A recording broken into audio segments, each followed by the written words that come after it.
வணக்கம் அன்பு நேயர்களே. இந்த அற்புதமான நேரலைக்கு வரக்கூடிய அனைத்து நல்ல உள்ளங்களுக்கும் வணக்கங்கள் மற்றும் வாழ்த்துக்கள்.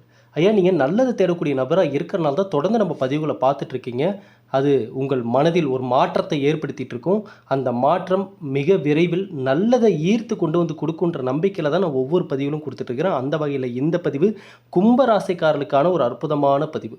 இப்போ இந்த பதிவை பார்க்க வந்த நபர்களுக்கு இறைவனுடைய அருள் இருக்குது மற்றும் பிரபஞ்சத்தினுடைய அந்த ஈர்ப்பு சக்தி இருக்குன்றதை நான் நம்புகிறேன். ஏன்னா எதை தேடுறோமோ அதுதான் நம்ம கண்களில் மாட்டோம். சரிங்களா? அப்போது நல்லதை தேடக்கூடிய நபராக நீங்கள் இருக்கிறனால தான் அதற்கான பலனாக இந்த பதிவு உங்கள் கண்ணில் பட்டிருக்குன்னு நான் நம்புகிறேன். அந்த நம்பிக்கையில் இப்போ கும்பராசிக்காரர்களுக்கான இந்த பலன்களை தெரிஞ்சுக்கிறதுக்கு முன்னாடி ஒரே ஒரு விஷயத்தை சொல்லிடுறேன். மூலிகை சாம்பிராணி கெட்டதை விலக்கிட்டு உங்களை தேடி நல்லதை வரவழைக்கக்கூடிய அந்த நல்ல அதிர்வலைகளை கொடுக்கக்கூடிய மூலிகைகள் இடம்பெற்ற இந்த இயற்கையாக தயாரிக்கப்பட்ட சக்தி வாய்ந்த இந்த மூலிகை சாம்பிராணி இப்போ நிறைய பேர் இந்த ஆஃபரில் கேட்டு வாங்கிட்டு இருக்கீங்க. இந்த இலவச ஆன்மீக பொருட்களோட ஆஃபரில் சேர்த்து 5 பாக்கெட்டு 10 பாக்கெட்டுன்னு வாங்கிட்டு இருக்கீங்க. ரொம்ப சந்தோஷம், ரொம்ப மகிழ்ச்சி. தொடர்ந்து இந்த ஆஃபர் இருக்குது. வேணும்னு நினைக்கிறவங்க 9345397967 இந்த வாட்ஸ்அப் நம்பருக்கு மெசேஜ் பண்ணி உங்களுடைய ஆர்டர் கன்ஃபார்ம் பண்ணிக்கோங்க. சரி, இப்போ கும்பராசிக்காரர்களுக்கான என்ன தகவல் அப்படின்றத பார்ப்போம். இப்போ ஆவணி மாதம் வந்துருச்சு. என்னங்க ஆடி மாதத்தில் அப்படி இப்படின்னு என்னென்னமோ போட்டாங்க, என்னென்னமோ சொன்னாங்க. ஏன் நீங்களே கூட சொல்லியிருந்தீங்க ஆடி மாதத்தில் சில மாற்றங்கள் அப்படின்னு சொல்லி. ஆனால் அந்த மாற்றங்கள் எதுவுமே வந்தபாடே தெரியலையே அப்படின்னு நீங்கள் நினைத்த நபராக இருந்தீங்கன்னா, உண்மை சொல்லணுன்னா அந்த மாற்றங்கள் உங்களை அஃபெக்ட் பண்ணல அப்படின்னா நீங்கள் இன்னும் சில விஷயங்களை தெரிஞ்சுக்க வேண்டியது இருக்கும்னு நான் நினைக்கிறேன். ஏன்னா பிரபஞ்சம் ரீதியாக முயற்சி செய்யக்கூடிய எந்த ஒரு நபருக்கும் அதற்கான பலன்கள் நிச்சயமாக கிடைத்தே தீரும். அதில் எந்த மாற்றமும் கிடையாது. இப்போது முதல்ல ஜோதிடம் ரீதியாக இந்த கிரகநிலை மாற்றங்கள் என்ன பலன்களை கொடுக்குதுன்றதை நம்ம முதல்ல தெரிஞ்சுக்குவோம். அதன் பிறகு நம்ம பிரபஞ்சம் ரீதியாக இந்த நேரத்தில் கும்பராசிக்காரர்களுக்கு தெரிய வேண்டிய மிக முக்கிய அத்தியாவசிய தகவல்கள் என்னன்றதை பார்ப்போம். முதல்ல இந்த ஆவணி மாதத்தில் புதன் பகவான் வக்ர நிவர்த்தி அடைகிறார். இந்த மாதத்தில் கடகம், விருச்சிகம், மீனம் இந்த ராசிக்காரர்களுக்கு எல்லாமே ஒரு நல்ல அற்புதமான காலகட்டம். அதில் கும்பராசிக்காரர்களுக்கு எப்படிப்பட்ட மாற்றங்கள் இருக்கும் அப்படின்னு சொல்லி பார்த்தீங்கன்னா, நிறைய பேருக்கு வேலையில் ஒரு முழுமையான மன திருப்தி இல்லாத சூழ்நிலையில் கும்பராசிக்காரங்க கடந்த பல வருடங்களையும் கழிச்சிருப்பீங்க. அது மட்டும் இல்லாமல் கும்பராசிக்காரர்கள் தன்னுடைய வாழ்க்கையில் கடந்த பல வருடமாக அந்த 7.5 சனியினுடைய தாக்கத்தில், சனி பகவானுடைய தாக்கத்தில் நீங்கள் என்னென்ன விஷயத்தை ஃபேஸ் பண்ணீங்கன்றது எல்லாமே கடந்த சில பதிவுகளில் மிக தெளிவாக A to Z நம்ம ஃபுல்லாக பார்த்தோம். பல பேரும் அதில் அப்ரிஷியேட் பண்ணி வாய்ஸ் ரெக்கார்ட்லாம் அனுப்பியிருந்தீங்க. ஐயா, நீங்கள் சொன்னது எல்லாமே என் லைஃப்பில் நடந்துருந்தது, என்னை பக்கத்தில் இருந்து நீங்கள் பார்த்த மாதிரி சொல்லியிருந்தீங்க அப்படின்னு சொல்லியிருந்தீங்க. ஆமாம், சனி பகவானுடைய அந்த தாக்கத்தில் உங்களுக்கு நஷ்டம் ஏற்பட்டதோ லாபம் ஏற்பட்டதோ, ஆனால் நிச்சயமாக வாழ்க்கைக்கான ஒரு பாடம் கண்டிப்பாக கும்பராசிக்காரங்க ஃபேஸ் பண்ணியிருப்பீங்க. இப்போ நீங்கள் கடந்த 10 வருஷத்தை திரும்பி இந்த நொடி நீங்கள் திரும்பி பார்த்தீங்கன்னா, உங்கள் லைஃப்பில் நீங்கள் இழந்த சில விஷயங்கள், பெற்ற சில விஷயங்கள், இவை அனைத்தும் ஒரு அனுபவத்தை சொல்லும். அந்த அனுபவம் தான் இனி உங்களுக்கான நண்பன், உங்களுக்கான ஆசான், உங்களுக்கான வழிகாட்டி. அதை தான் நீங்கள் நம்பணும் இனி வரக்கூடிய. ஏன்னா கடந்த பல வருடங்களாக மனிதர்களை நம்பி, சொந்த பந்தங்களை நம்பி, நண்பர்களை நம்பி, ஏதோ ஒரு சில குறிப்பிட்ட உறவுகளால் நீங்கள் ஒரு ஏமாற்றத்தையும் அவமானத்தையும் மன அமைதியை இழந்தும் இருப்பீங்க. குறிப்பாக இப்போ கரண்ட் சுச்சுவேஷனில் கும்பராசிக்காரங்க பெரும்பாலும் ஒதுங்கி இருப்பாங்க. எல்லாரும் விட்டு, அப்பா சாமி என்னை தயவு செஞ்சு என்னை ஆளை விடுங்கப்பா அப்படின்னு ஒதுங்கி இருப்பாங்க. அது மட்டும் இல்லாமல் சனி பகவானுடைய தாக்கத்தில் கண்டிப்பாக உங்களை சுற்றி உள்ள உறவுகளாகட்டும், நண்பர்களாகட்டும், அக்கம் பக்கத்தில் இருக்கிறவங்களாகட்டும், எல்லாருடைய உண்மையான முகம் என்ன அப்படின்றத இந்த சூழ்நிலை உங்களுக்கு உணர்த்தியிருக்கும். அதுதான் நான் ஆரம்பத்தில் சொன்ன அந்த அனுபவ பாடம். அதை தான் நீங்கள் இனிமேல் ஃபார்முலாவாக வச்சு உங்கள் லைஃப்பில் நீங்கள் சக்ஸஸ் ஆக போகிறீங்க. வேறு எந்த இங்கே மாயமோ மந்திரமோ எதுவும் தேவையில்லை. சரிங்களா? உங்கள் வாழ்க்கைக்கான ஃபார்முலா என்னென்னா, கடந்த காலத்தில் நீங்கள் பார்த்த அந்த அனுபவம், நீங்கள் பெற்ற அனுபவம், நல்லதோ கெட்டதோ ஏதோ ஒன்று உங்கள் லைஃப்பில் நீங்கள் ஃபேஸ் பண்ணி அதற்கான ஒரு அனுபவத்தை பெற்றிருப்பீங்க. அதுதான் இனி வரக்கூடிய வாழ்க்கையில் நல்லதை அடைவதற்கான ஃபார்முலா. அதை தான் நீங்கள் இம்ப்ளிமெண்ட் பண்ணணும். அதில் உங்களுக்கு பல விஷயங்கள் தெரிஞ்சிருக்கும். பார்த்தீங்களா? இதை பண்ணுனா இது நடக்கும், இதை செஞ்சால் இது நடக்கும், இவங்ககிட்ட இதை பேசியிருக்கணும், இவங்கள்ட்ட இதை பேசியிருக்கக்கூடாது. இந்த அனுபவத்தை நிறைய கும்பராசிக்காரங்க பார்த்தாச்சு. இப்போ போய் அவங்கள்ட்ட கேட்டால் ஒரு பெரிய அனுபவசாலி மாதிரி தான் பேசுவாங்க. ஏன்னா எல்லாத்தையும் பார்த்தாச்சு. இப்போ இனி விழுந்த இடத்தில் எழுந்து நிற்க வேண்டிய நேரம் இப்போ வந்திருக்கு. ஐயா உங்களுடைய விதி, என்னுடைய விதி இப்படி நடக்குதுங்க, என்னங்க பண்ணுறது அப்படின்னு விதியை காரணம் சொல்லி சலித்து கொள்ளக்கூடிய நபராக நீங்கள் இருந்தாலும் அந்த விதியை மதியால் வெல்லக்கூடிய ஒரு புத்திசாலி மனிதனாக இந்த நேரத்தில் நீங்கள் மாற வேண்டும் அப்படின்னா மாறி தான் ஆகணும். இங்கே எந்த ஆப்ஷனும் உங்களுக்கு கிடையாது. நீங்கள் அப்புறம் பார்த்துக்கலாம், சரி லைஃப் போகட்டும், இன்னும் ஒரு 5 வருஷம் அப்படியே இருக்கட்டும், அப்புறம் பார்த்துக்கலாம் அப்படின்லாம் நீங்கள் எதையுமே தட்டி கழிக்கக்கூடிய சூழ்நிலையில் நம்ம இப்போ வாழ்ந்துட்டு இல்லை. இப்போ நாம் அனைவரும் வாழக்கூடிய ஒவ்வொரு நொடியும் வைரம் போன்றவை. டைமண்டை விட விலைமதிப்பே இல்லாத ஒரு நொடி தான் இப்போ நீங்கள் இந்த பதிவை பார்த்துட்டு இருக்கிற ஒவ்வொரு நொடியும், நீங்கள் வாழ்ந்துட்டு இருக்கிற ஒவ்வொரு நொடியும். ஆகவே இந்த ஒவ்வொரு நொடியும் நீங்கள் வாழ்க்கையில் எப்படி ஒவ்வொரு நொடியும் ஒவ்வொரு விதை. நல்லா நோட் பண்ணிக்கோங்க கும்பராசிக்காரங்க, இந்த ஒரு விஷயத்தை மைண்டில் வச்சுக்கோங்க. உங்கள் வாழ்க்கையில் நீங்கள் ஃபேஸ் பண்ணுற ஒவ்வொரு நொடியும், இப்போ இந்த ஒரு நொடி ஒரு விதை, அடுத்த ஒரு நொடி ஒரு விதை, இப்படி ஒவ்வொரு விதையும் நீங்கள் உங்கள் மனசில் எப்படி விதைச்சிக்கிட்டே வர்றீங்கன்றதை வச்சு தான் நாளைக்கு உங்கள் லைஃப் டோட்டலாக மாறும். இதில் சில பேர் வந்து என்னங்க நான் நல்லதுன்னு நினச்சாலும் எனக்கு நல்லதே நடக்க மாட்டேங்குதுங்க.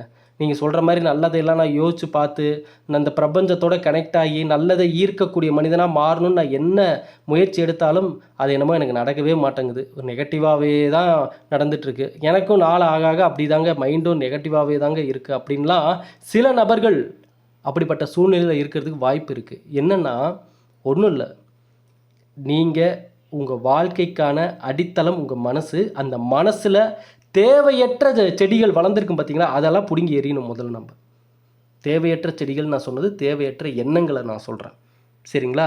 அங்கே நீங்கள் நல்லதை விதைக்காமல் மற்ற ஏதாவது விஷயங்கள் கண்டிப்பாக அந்த நல்லதே நடக்கலைங்கன்னு சொல்லக்கூடிய நபர்கள் கொஞ்சம் நீங்கள் வெளியில் இருக்கக்கூடிய விஷயங்கள் மேலே காரணத்தை சொல்லாமல் உங்களுக்குள்ளே கொஞ்சம் சர்ச் பண்ணி பாருங்கள், ஃபைன் பண்ணி பாருங்கள், தேடி பாருங்கள். கண்டிப்பாக சொல்கிறேன், நல்ல ஒரு ரிசல்ட் அதுலேயே உங்களுக்கு கிடைக்கும். நீங்கள் கவனிக்காத சில அலட்சியமான சில விஷயங்கள் கண்டிப்பாக உங்களுக்கு கஷ்டத்தை கொடுத்துருக்கோம். அது என்னன்றது தான் நம்ம கண்டுபிடிக்கணும், சரிங்களா?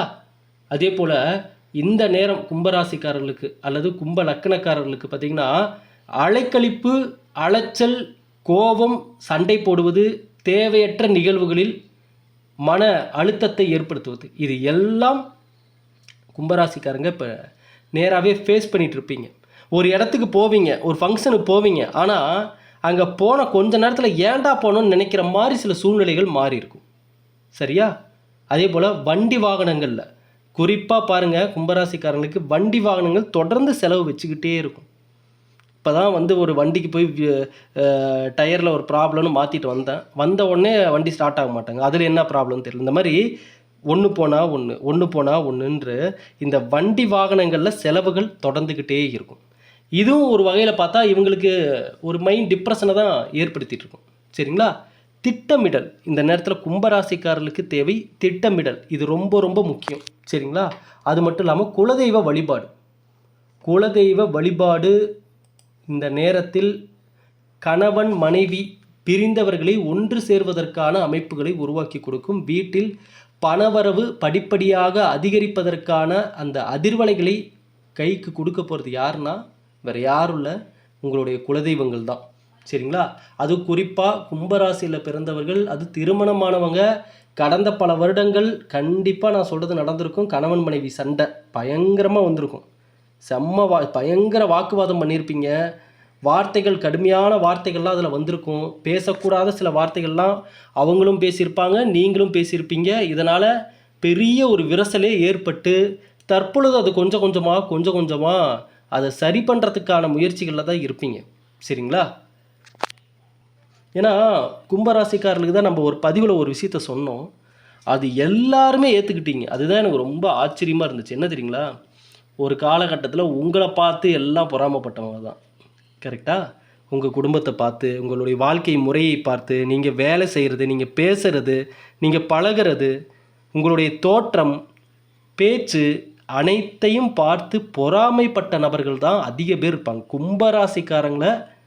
அதாவது இந்த வாழ்ந்து கெட்டவங்கன்னு சொல்லுவாங்க பார்த்தீங்களா, நல்லா ஒரு காலத்தில் வாழ்ந்துட்டு இருந்தாங்கப்பா, இன்றைக்கி தான்ப்பா அவங்க நிலைமை இப்படி இருக்குன்னு.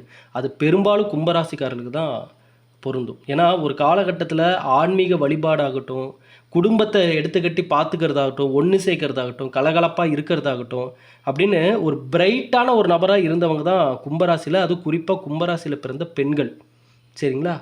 ஆனால் இன்னைக்கு கும்பராசியில் இருக்கக்கூடிய பெண்கள் அப்படியே இந்த வீடியோவை பார்த்துட்டே எந்திரிச்சு போய் கண்ணாடியில் உங்கள் முகத்தை பார்த்தீங்கன்னா தெரியும் எந்த அளவுக்கு நீங்கள் மைண்ட் டிப்ரெஷனில் இப்போ எப்படி மாறி போயிருக்கீங்கன்னு. நிறைய பேர் வழிபாடுகள், அதாவது இறை நம்பிக்கை கூட இழந்திருப்பாங்க. கோயிலுக்கு போகிறத நிறுத்தியிருப்பாங்க. ஒரு ஓரத்தில் மூலையில் வீட்டில் இருட்டில் உட்காந்துக்கிற சூழ்நிலைகள்லாம் ஏற்பட்டிருக்கு. ஏன் இதையெல்லாம் நான் இவ்வளோ தூரம் சொல்கிறேன்னா, இது எந்த அளவுக்கு சீரியஸான விஷயங்கள். இதையெல்லாம் நீங்கள் தொடர விடவே கூடாது. சரிங்களா? ஒரு விஷயத்தை மட்டும் மைண்டில் வச்சுக்கோங்க. நீங்கள் எந்த ஒரு தடுமாற்றமான ஒரு சரிவான சூழ்நிலைக்கு போகணுன்னு சில நபர்கள் எதிர்பார்க்குறாங்களோ, அந்த நிலையை வரவே நீங்கள் விடக்கூடாது. நீங்கள் அடுத்தடுத்த கட்டம் முன்னேறி தான் போயிட்டுருக்கும். இப்போ கணவன் மனைவிக்குள்ளே சண்டை வரணும்னு சில பேர் நினைக்கிறாங்களா? உங்களுக்குள்ளே சண்டை மூட்டி விட்றாங்களா? அதை இதையும் சொல்லி வீட்டுக்குள்ளே பிரச்சனை கொண்டு வராங்களா? அந்த மாதிரி பிரச்சனைகளை கொண்டு வரணும், சண்டையை உருவாக்கணும்னு நினைக்கக்கூடிய அந்த நபர்களுடைய எண்ணங்களை நீங்கள் நடக்க விடக்கூடாது. அதுக்கு ஆப்போசிட்டாக நடக்கணும். எப்படி நடக்கணும்னா, இன்னும் நீங்கள் கணவன் மனைவி ஒற்றுமையாக இருக்கணும், சந்தோஷமாக இருக்கணும், மகிழ்ச்சியாக இருக்கணும். அப்போ தான் உங்களை பிரிக்க நினச்சவங்க ஒரு கட்டத்துக்கு மேலே இவங்களை ஒன்றும் பண்ண முடியாதுன்னு அவங்க ஒதுங்கி போயிடுவாங்க. இங்கே யாருமே நம்மளை சுற்றி எல்லா நபர்களும் நம்ம நல்லா இருக்கணுன்ற பார்வையில் தான் பார்க்குறாங்களான்லாம் நமக்கு தெரியாது. யார் மனசுக்குள்ளே போயும் பார்க்க முடியாது. இங்கே யார் நல்ல பார்வைகளை பார்த்து நல்ல அதிர்வலைகளை நம்மை நோக்கி அனுப்புகிறார்கள் என்பது நமக்கு தெரியாது. எந்த உறவு வேண்டுமானாலும் நம் மீது பொறாமைப்படலாம். நம்மளுக்குள்ளே கணவன் மனைவிக்குள்ளே சண்டை வரட்டும்னு நினைக்கலாம். யார் என்ன வேணாலும் இந்த காலகட்டத்தில் நினைக்கலாம். அப்படிப்பட்ட ஒரு காலமாக இருக்குது. ஏன்னா அந்த காலத்தில் பார்த்திங்கன்னா, ஒரு குடும்பத்தில் நல்ல காரியம் நடக்கணும்னு சொல்லி போராடிய உறவினர்கள் போய் இன்றைக்கி குடும்பத்துக்குள்ளே நல்ல காரியம் நடந்துடவே கூடாதுன்னு குடும்பத்துக்குள்ளே சில நபர்கள் யோசிக்கக்கூடிய ஒரு காலகட்டமாக, கலிகாலமாக இந்த காலகட்டம் மாறிடுச்சு. அப்படிப்பட்ட காலகட்டத்தில் இப்போ நம்ம வாழ்ந்துட்டுருக்கோன்றப்ப நம்ம எவ்வளவு ஜாக்கிரதையாக இருக்கணும், நம்ம லைஃப்பை நல்லபடியாக அமைச்சிக்க எத்தனை 4 திசையிலும் நம்ம பார்வைகள் இருக்கணும். எந்த ஒரு சின்ன விஷயத்தையும் நம்ம அலட்சியமாக விடக்கூடாது. அதுதான் நாளடைவில் பெரிய அளவுக்கு நிம்மதியை கெடுக்கக்கூடிய விஷயங்களாக வந்து நிற்கும். குடும்பத்தில் ஒரு குழந்தைகள்லேருந்து வயதானவர்கள் வரைக்கும் எல்லாருக்குமே அந்த குடும்பத்தின் முன்னேற்றத்தின் மீது பயபக்தி இருக்கணும். அவங்கள ஒவ்வொருத்தரும் ஒரு உறுதிமொழி மனசுக்குள்ளே எடுத்துக்கணும். என்னுடைய பேச்சு, என்னுடைய நடவடிக்கை, நான் செய்யக்கூடிய செயல் எதுவும் என் குடும்பத்தின் மகிழ்ச்சிக்கோ முன்னேற்றத்திற்கோ சந்தோஷத்திற்கோ தடையாக வராது அப்படின்ற ஒரு உறுதிமொழி குடும்பத்தில் எல்லாருக்குமே இருக்கணும். அப்போ தான் அந்த குடும்பம் கடைசி வரைக்கும் நல்ல ஒரு பாதையில் பயணிக்கும். அடுத்த தலைமுறைக்கு சிறப்பாக தயாராகிட்டுருக்குன்னு அர்த்தம். சரிங்களா? இதே ஏதோ ஒன்று நம்மளுக்கு தெரிஞ்சதை பண்ணுவோம், நமக்கு கிடைச்சதை பண்ணுவோம், நமக்கு நினச்சதை நடக்கட்டும் அப்படின்ற மாதிரி கண்மூடித்தனமாக பிரேக் இல்லாமல் போகிற வண்டி மாதிரி போகிறவங்களுடைய லைஃப் எல்லாமே ரொம்ப ஒரு காலகட்டத்துக்கு மேலே வாழ்க்கையில் பல அடிகள் வாங்கி அவங்க ஒரு ஓரமாக போய் உட்காந்துருவாங்க. என்னப்பா இது நம்ம லைஃப் இப்படி ஆயிருக்கு அப்படின்னு சொல்லி. கட்டுப்பாடுகள் வேணும் கண்டிப்பாக. எப்படி வாகனங்கள் இயக்கும்போது பிரேக்குன்னு ஒன்று இருந்து அப்பப்போ நம்ம அங்கே எங்கெங்கே நிறுத்தணுமோ அங்கே நிறுத்துகிறோம். ஸ்பீட் பிரேக்கர் வரப்போ ஸ்லோ பண்ணி ஏறி இறங்குறோம். எதனால்? எந்த தடைகள் தாமதங்கள் வந்தாலும் உங்களுக்கு ஒரு கஷ்டமே வருதுனாலும் நீங்கள் அந்த ஸ்பீட் பிரேக்கரில் பொறுமையாக ஏறி இறங்கி சேஃபாக பயணிக்கணுன்றதுக்காக தான் அந்த ஸ்பீட் பிரேக்கரே போடப்பட்டிருக்கு. அதே போல் தான் உங்கள் லைஃப்பில் வரக்கூடிய கஷ்டங்களும் சோதனைகளும் வேதனைகளும். அது எதுக்குன்னா, அந்த நேரத்தில் தான் உங்களுக்கு பல உண்மைகள் தெரிய வரும், பல பேருடைய உண்மை முகங்கள் தெரிய வரும், நீங்கள் யாருன்றது உங்களுக்கு தெரிய வரும், நீங்கள் தடுமாறிட்டால் இங்கே மற்றவங்களாம் எப்படி உங்ககிட்ட நடந்துக்கிறாங்கன்றது தெரிய வரும். இந்த வாழ்க்கைக்கான முக்கியத்துவம், இந்த நேரத்திற்கான மதிப்பு என்னன்றது அப்போ தான் உங்களுக்கு தெரியும். அதுக்கப்புறம் அந்த கஷ்டத்துலேருந்து மீண்டு வருவதற்கு நீங்கள் எடுப்பீர்கள் பார்த்தீங்களா ஒவ்வொரு முயற்சியும், அந்த முயற்சி நீங்கள் யார் என்பதை இந்த ஊருக்கு உலகத்துக்கே காட்டும். சரிங்களா? ஆகவே கும்பராசிக்காரர்களை பொறுத்தளவுக்கு நீங்கள் உங்கள் மனசில் எதை விதைச்சிட்ருக்கீங்களோ அதை தான் ஆல்ரெடி நீங்கள் உங்கள் லைஃப்லேயும் பார்த்துட்ருக்கீங்க. இனி வரக்கூடிய காலத்தில் முன்னேற்றம் வேணும் அப்படின்னா காண்டிப்பாக அந்த பிரபஞ்சத்தினுடைய ஈர்ப்பு விதி, இதை நான் பல பதிவுகளில் சொல்லிகிட்ருக்கேன். சில ராசிக்காரர்களுக்கு நான் கேட்டுட்ருக்கேன், காலையில் அதிகாலை 3 மணிலேருந்து 6 மணிக்குள்ளே யாரெல்லாம் எழுந்திருக்கிறீங்க? அலாரம் இல்லாமல் ஆட்டோமேட்டிக்காக விழிப்பு வரணும். இப்போ இந்த பதிவை பார்த்துட்டு இருக்கிற கும்பராசிக்காரங்க யாரெல்லாம் அலாரம் இல்லாமல் தானாக 3 மணிலேருந்து 6 மணிக்குள்ளே விழிப்பு வருகிறது அப்படின்றத இந்த பதிவினுடைய கமெண்ட் செக்ஷனில் மறக்காமல் போடுங்க. பார்க்கலாம் எத்தனை பேருக்கு அப்படி ஒரு விஷயங்கள் நடக்குதுன்றதை நம்ம பார்ப்போம். ஏன்னா அந்த காலநிலை பிரம்ம முகூர்த்த சக்தி வாய்ந்த ஒரு நேரம், பிரபஞ்சத்தின் ஆற்றல் ரொம்ப பவர்ஃபுல்லாக இருக்கிற நேரம். அந்த நேரம் உங்களுக்கு விழிப்பு வருதுன்னாவே பிரபஞ்சத்தின் ஈர்ப்பு விதி அந்த ஒரு நல்லதை கொண்டு வந்து கொடுப்பதற்கான ஒரு வாய்ப்பு உங்களுக்கு கிடைக்க போகுதுன்னு அர்த்தம். அது நல்லபடியாக பயன்படுத்திக்கோங்க. சரிங்களா? தூக்கம் விழிப்பு வருகிறதா, அப்படியே எழுந்து கிழக்கு திசையை நோக்கி உட்காந்து நல்ல நல்ல காட்சிகளாக உங்கள் மனதில் நினச்சி பாருங்கள். அடுத்து உங்கள் லைஃப்பில் எது நியாயமான நல்லது நடக்கணுமோ அதை நீங்கள் நினச்சி பாருங்கள். காட்சிகளாக நினச்சி பாருங்கள். நேற்று நடந்த விஷயத்தை இன்றைக்கி எப்படி யோசிச்சு பார்ப்போமோ அதே போல் நாளைக்கு நடக்க வேண்டிய விஷயத்தை இன்றைக்கி காட்சிகளாக உங்கள் மனதில் கொண்டு வந்து இந்த பிரபஞ்சத்திற்கு உணர்த்துங்க. அடுத்து எனக்கு இதுதான் நடக்கணும், என் லைஃப்பில் நாளைக்கு இதுதான் நடக்கணும் அப்படின்ற அந்த அடுத்து உங்கள் லைஃப்பில் நடக்கக்கூடிய விஷயத்தை இந்த பிரபஞ்சத்தின் ஆற்றலுக்கு தெரிய வைங்க. அது என்ன பண்ணுன்னா, இந்த பிரபஞ்சத்தின் ஈர்ப்பு விதி நீங்கள் எதை கேட்டீர்களோ அதையே கொண்டு வந்து கொடுக்கும். நீங்கள் எதுவாக நினைக்கிறீர்களோ அதுவாகவே ஆவீர்கள். இதில் எந்த ஒரு டவுட்டுமே உங்களுக்கு வேண்டாம். சரிங்களா? கும்பராசிக்கார நண்பர்களே, ஒரு காலகட்டத்தில் எப்படி உங்களை பார்த்து எல்லாரும் பொறாமப்பட்டாங்கன்னு நான் சொன்னனோ அந்த இடத்தை இப்போ நீங்கள் அடையிறீங்க. ஆனால் ஒரு சின்ன சேஞ்சஸ். அப்போ உங்களை பார்த்து பொறாமப்பட்டவங்கள்ட்ட எல்லாமே நீங்கள் வெளுத்ததெல்லாம் பாலுன்னு இருந்திருப்பீங்க. எதுவும் அதை பற்றி தெரியாமல் இருந்திருப்பீங்க. நம்ம மேலே எப்படிப்பட்ட பார்வைகள் விழுதுன்றதெல்லாம் நீங்கள் யோசிக்காமல் இருந்திருப்பீங்க. அதனால் ஒரு பெரும் சரிவை பார்த்துருப்பீங்க. ஆனால் இனி நீங்கள் எழுந்து நிற்கக்கூடிய கும்பராசிக்காரர்கள், வெற்றியை பெறக்கூடிய கும்பராசிக்காரர்கள், இனி யார் பார்வையும் உங்களை ஒன்றும் பண்ணக்கூடாது.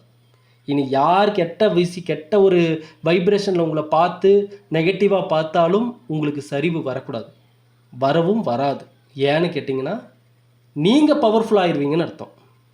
நீங்கள் கெட்டது உங்களை நோக்கி வரக்கூடிய கெட்ட அதிர்வலைகளுடைய பர்சன்டேஜை விட நீங்கள் பவர்ஃபுல்லாக நல்ல அதிர்வலைகளை கொண்டு இருந்தீங்கன்னா எதுவுமே உங்களை அஃபெக்ட் பண்ணாது. சரிங்களா? அதனால் நாம் இருக்கக்கூடிய இடம் கூட ரொம்ப முக்கியம். நம்ம எந்த மாதிரி இடத்துல இருந்துகிட்ருக்கோம், அந்த இடத்தினுடைய வைப்ரேஷன் நமக்கு அஃபெக்ட் பண்ணும். அதுவும் நம்ம தெரிஞ்சுக்கணும். கண்டிப்பாக இப்போ ஒன்றும் இல்லை, ஒரு லக்ஸரியான ஒரு இடத்துக்கு போகிறீங்க. அந்த இடத்துல போய் உட்காடுறீங்க.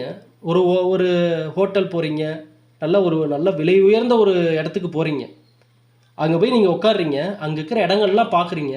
அந்த ஒரு 2 நிமிஷம் உங்கள் மனசு என்ன சொல்லுன்னா, எப்படி இருக்குது பாரு, இந்த மாதிரி நம்ம லைஃப் ஸ்டைலும் மாறணும்ப்பா அப்படின்ற ஒரு எண்ணம் வரும்.